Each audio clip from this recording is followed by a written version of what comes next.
untuk Reddington, Alexander Kirk mengingatkannya bahwa dia memiliki racun yang biru ini, di mana jika dia menyuntikkan ke Reddington lagi, maka Alexander Kirk bisa memastikan bahwa Reddington akan langsung tewas seketika.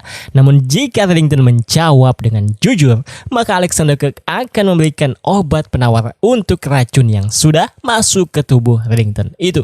Tapi tak lama setelah Alexander Kirk menjelaskannya, sebuah mobil datang yang ternyata adalah Sebastian dan pasien Zero, di mana Reddington menjelaskan bahwa wanita ini adalah buktinya.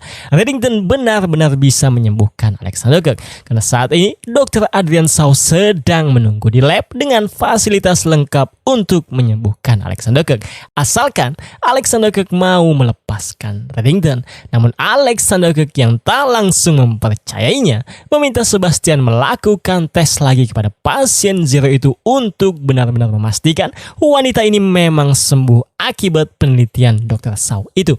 Yang dimana setelah Sebastian mengetesnya yang tak membutuhkan waktu yang lama, Sebastian mengkonfirmasinya dan menyampaikannya kepada Alexander Kirk, di mana Alexander Kirk yang mengetahui itu memerintahkan semua orang untuk meninggalkannya berdua saja dengan Reddington di tempat ini.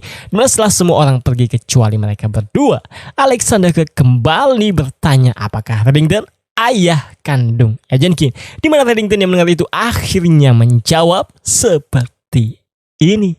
Yes, Elizabeth is my daughter.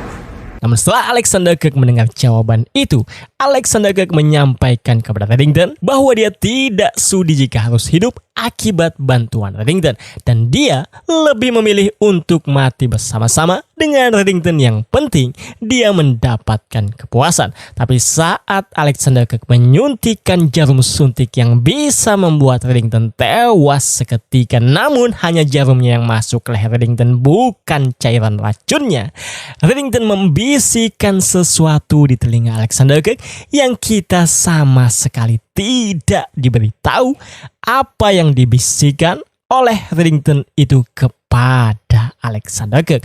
Namun akibat bisikan Reddington itu, Alexander Kirk mengurungkan niatnya untuk membunuh Reddington, yang dimana bisikan Reddington itu akan menjadi sebuah misteri lagi. Dan tak lama setelah ini, Donald dan Agent King berhasil tiba di tempat ini, tapi tak menemukan siapapun kecuali topi Reddington yang tertinggal di tempat ini.